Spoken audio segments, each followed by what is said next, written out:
Going to have to use Skynet's voice for this review.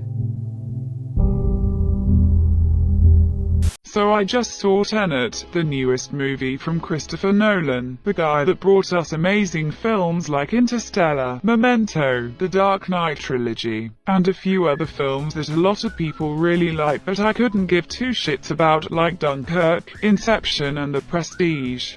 Tenet is about a guy who works or used to work for the CIA. I didn't quite get that part, but the important thing is that this protagonist is a kind of spy. He knows how to fight, how to use weapons, can travel around the world and pretend to be someone else, the usual for this type of character. In this film he is hired to find out how certain bullets have the ability to function in reverse. If you have seen the trailers, you get where I'm going with this. This is a science fiction film where the gimmick is reversing the flow of time but not quite time travel. It's not that confusing actually. Certain things just work backwards, and that's pretty much the premise. I'm not going to dive into spoiler territories because I don't want to, and I also wouldn't have much to say about. Tenet doesn't have that much of a story to tell, so there isn't a lot to spoil. At first glance, Tenet feels and looks like a Christopher Nolan movie. All the actors are top tier, the production value is off the charts, the sound is really loud, and really good.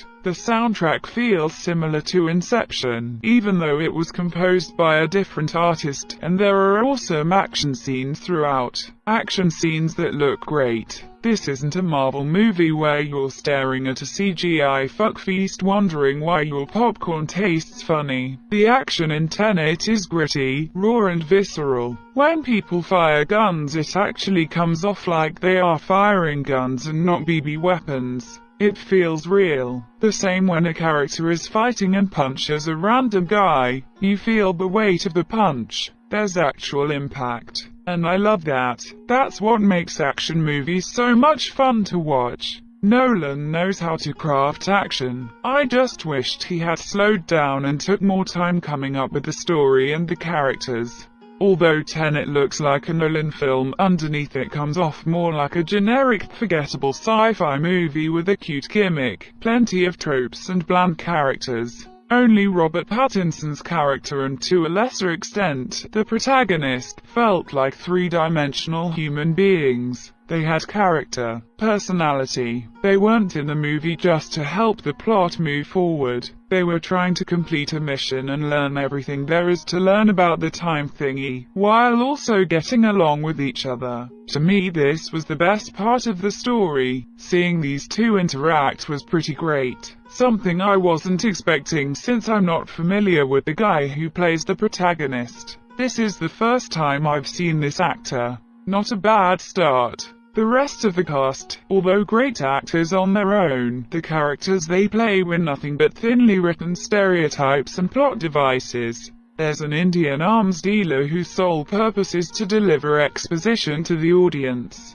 Now that I think about it, more than half of this film is exposition. The Russian bad guy they are trying to stop is nothing but a generic, lackluster Bond villain, with his own evil plan to destroy the world and mysterious backstory that feels like something Nolan came up with after watching Chernobyl, the miniseries from 2019. This guy's motto is, if I can't have something then nobody else can. I'm not even going to try and justify why Nolan thought this was a good character trait to have. Even worse, they literally say it like 2 or 3 times during the movie, in case you didn't notice that this guy doesn't like other people messing with his things. His wife plays the part of the hero's love interest and she plays that part to a teeth. She's just that, the woman our protagonist wants to save and also fuck, and the wife of the antagonist. There isn't more to her character than that. We have a few scenes where we learn more about her struggles and what she's going through, but it all comes off like Nolan was just checking off empty squares off a piece of paper, making sure there are at least a few scenes that are solely about the characters. The problem with this is that said characters weren't very compelling and their emotional scenes don't feel authentic. It honestly felt they were in the movie, so the entire thing wasn't just one big stretched out action sequence.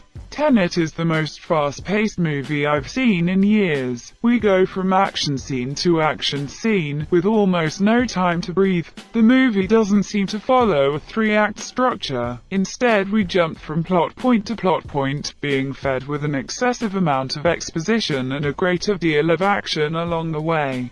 The third act, or what I would classify as the third act, seemed excessive. It was very well put together, the explosions being backwards and whatnot. There was even one building explosion that looked phenomenal. However, I'm not sure if it was necessary for the story. It didn't come off like a natural progression to what had happened before. If anything, it looked like something Nolan put in the film because he wanted a badass third act with lots of action and explosions. And that's cool, I guess.